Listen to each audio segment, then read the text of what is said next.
여러분 안녕하세요. 논문 컨설팅 회사 지식현입니다. 오늘은 제15강입니다. 제15강 논리적 글쓰기가 도대체 무엇인가, 이 부분에 대해서 짤막하게 강의를 한번 해보겠습니다. 논리적이지 않다, 뭐 이런 얘기들을 논문 쓰다 보면 심사위원이나 아니면 지도 교수님들한테 자주 봤지요. 예. 도대체 왜 논리적이지 않은 것인지에 대한 구체적인 이유를 좀 파악하고 이해가 된다면 교수님들의 지적사항들이 좀 더 보완될 수 있는 기회를 얻을 수 있을 것 같아서 아주 사소한 작은 것부터 한번 얘기를 풀어나가 보겠습니다.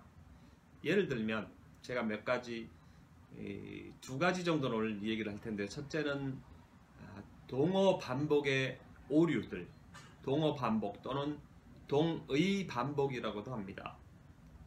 그런 오류 사례들을 좀 설명을 해드리고요. 두 번째는 인과적인 논리 매우 중요합니다. 제가 제2강이나 제3강 몇 년 전에 거기서 좀 인과 논리에 대해서 설명한 적이 있는데요. 그것이 정확하게 이해가 안 된 상태에서 남의 글을 잘못 인용하는 경우도 많고, 자기 주장을 명확하게 표현하지 못해서 지적을 받는 경우가 많기 때문입니다. 우선 그 동어 반복의 오류들 사례를 보면, 동어 반복이라는 게 같은 말인데 연속해서 표현되는 것이 이제 동어 반복이라고 하는데요. 동의 반복이라고 주장하는 교수님도 계십니다. 저는 차라리 동의 반복이라는 말이 적당하지 않을까. 같은 뜻인데 글자가 다른 거죠. 예컨대 빨리 쾌차하세요. 어때요? 빨리하고 빠를 쾌차하고 붙어있죠. 그 다음에 뭐 예를 들면 개인적인 사견이다, 이런 표현도 개인적인, 이미 사견이라는 의미에는 개인적인 이란 뜻이 들어가 있죠. 또는 낙뢰가 떨어졌다. 어때요? 떨어질 낙자에 이미 의미가 있죠. 한자를 우리가 잘못 사용해서 그러는 경우들이 종종 있습니다. 이게 무슨 논문 아니라 일상생활 언어에서 그런 반복되는 것을 제가 좀 사례를 보여주고 있을 뿐인데요. 또는 남은 여생. 어때요? 남은 여생. 이미 남을 여자에 한자에 의미가 포함되어 있지 않습니까? 그래서 남은 여생 또는 천천히 서행하세요. 어때요? 지난 농무. 지날 농자에 이미 안개 무자가 들어가서 이미 의미가 포함되는데 굳이 이렇게 형용사를 앞에다 하나 더 붙여서 동의 반복되는 현상은 일상적으로 우리가 실수하는 이 현상들입니다. 또는 소리 없는 침묵, 뭐 이런 것들이 있고, 또 하나 굳이 예를 들면 나는 미리 예측하였다. 어때요? 그것도 이상하죠. 미리 예측하다. 그것도 그렇고, 다시 재생해서 보자. 이 화면을 다시 재생하자. 어때요? 이것도 좀 이상하죠. 그래서 이런 표현들이 동의 반복에서 석사든 박사든 혹시라도 한자어나 이런 것들을 잘못 인용하는 과정에서 종종 발생하고 있는 작은 실수들입니다. 사실 이런 것들을 한 번 더 생각하면서 읽으면 수정될 텐데요. 인과관계의 논리에 부합하지 않음에도 불구하고 인과관계처럼 주장하는 이런 일들이 의외로 많이 있습니다. 뭐 흔히 설명하는 것처럼 할머니 무릎이 아침에 쑤셨기 때문에 저녁에 비가 올 것이다. 뭐뭐 때문에 뭐뭐으로 인해, 이런 것들이 인과적인 표현이거든요. 앞에 것이 원인이고 뒤에 것이 보통 결과이기 때문에, 그렇다면 그 논리대로 얘기하면 할머니 무릎이 쑤신 것이 원인이 되어서 오후나 저녁에 비가 온다는 것으로 귀착되는 거죠. 이 얘기는. 그러면은 이거는 뭐 과학적으로 있을 수 없는 비과학적인 논리인 거예요. 이미 비가 올 징조가 보여서 기압의 변화가 있었기 때문에 할머니의 무릎이 아팠던 것이죠. 사실은 인과관계가 반대인 경우죠. 또 하나 재밌는 사례를 들어보면 남태평양의 어떤 섬 원주민들은 어떤 환자가 굉장히 아팠는데 머릿속에 있었던 이 아시죠 여러분? 이 작은 건충 우리 몸에 살던 지금은 없어졌지만 거의 이가 빠져나간 다음에 이 환자가 병환을 마치는 거죠. 이것이 사실인가요? 이제 그렇게 과학적으로는 그렇게 설명하는 거죠.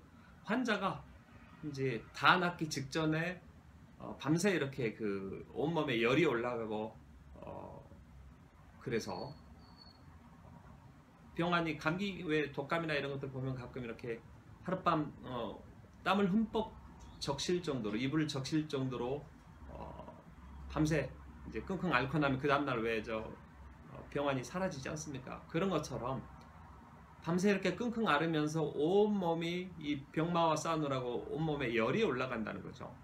그래서 열이 올라가니까 이 머릿속에 살던 이들이 너무 뜨거워서 못 버티고 이렇게 슬금슬금 다들 도망간다는 것이죠. 또 하나 사례를 재밌는 이제 논문답게 설명을 좀 드리면 청소년들이 폭력 비디오를 많이 볼수록 모방 폭력 범죄를 더 저지르는 경향이 있다. 어때요? 이런 주장들 다른 연구나 아니면 신문에서 보신 적 있으시죠? 근데 이 관계는 엄격하게 얘기하면 올바른 인과관계로 하기 어렵다는 비판이 굉장히 많은 것이죠.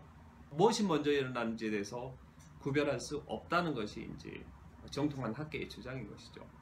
진짜 원인은 이렇게 되는 거죠. 진짜 원인은 집안에서의 가정 보호, 케어가 안 되는 것이죠. 뭐 부모님들이 너무 맞벌이나 뭐 이런 것 때문에 밤 11시나 퇴근하고 그래서 청소년이 집에서 방치되니까 아이들이 자기 마음대로 행동을 하는 거죠.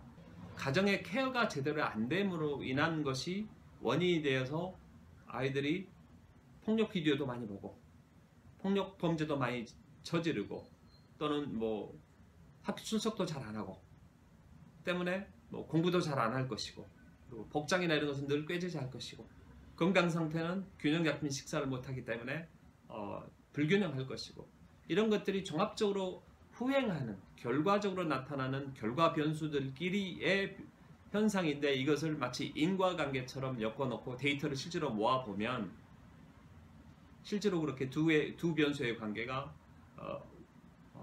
우상향, 좌하향에서 우상향하는 이런 패턴을 보인단 말이죠. 그래서 그런 것을 가지고 우리가 오해하는 경우들이 더러 있습니다. 또 하나 오늘 논리적 글쓰기에서의 문제점으로 세 번째 이제 꼭지를 좀 설명을 해드려야 되는데요. 예를 들면 이런 겁니다. 표를 적게 받아서 선거에 졌다. 표를 적게 받은 것 때문에 그것이 원인이 돼서 선거에 졌다 이러는 거죠. 이런 표현도 동어 반복 현상, 문장 수준에서의 동어 반복에 해당되는 일입니다. 표를 적게 받은 거나 선거에 진 거나 같은 의미인데 마치 그것이 분리된 별도의 실체인 것처럼 이렇게 오해될 수 있는 표현인 것이죠. 그 다음에 또 하나 재밌는 표현으로 보면 살이 쪄서 체중이 늘었다. 어때요? 살찐 것과 체중이 늘은 것은 같은 현상이죠. 논리적으로 같은 현상인데 마치 살이 찐 것이 원인이 돼서 그 결과 체중이 는 것처럼 이렇게 보이는 것이 바로 많은 사람들이 실수하는 동의 반복의 한 사례라고 얘기할 수 있겠습니다. 또 다른 상황은 뭐가 있냐 그러면 부분 집합과 전체 집합, 모집합이죠. 모집합의 관계를 마치 실체가 다른 존재인 것처럼 설명하는 인과적인 표현, 이런 것들도 문제가 되는데 예를 들면 주가가 폭락하였다. 이유는 경제가 나쁘기 때문이다. 이렇게 표현했다고 손칩시다.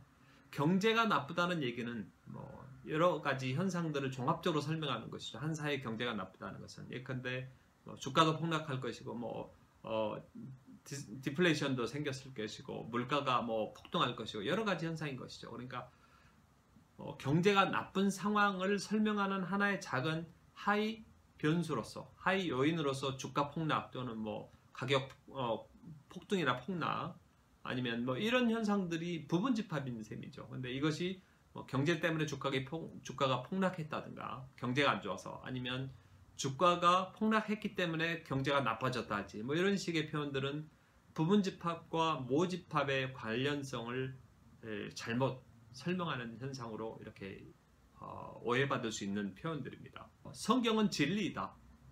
왜냐하면 성경에 그렇게 적혀 있기 때문이다 라고 이렇게 표현한다 손칩시다. 이거 역시도 근거를 다른 이유에서 찾아야 되는데 그 같은 성경이라는 카테고리 안에서 그 안에서 같은 얘기를 반복해가면서 주장하기 때문에 논리적으로는 적절하지 않는 표현으로 비판을 받을 수 있습니다. 오늘 15강 논리적 글쓰기 여러가지 사례들을 설명을 했는데요. 이 정도에서 마치고 다음 기회에 또 찾아뵙도록 하겠습니다. 감사합니다.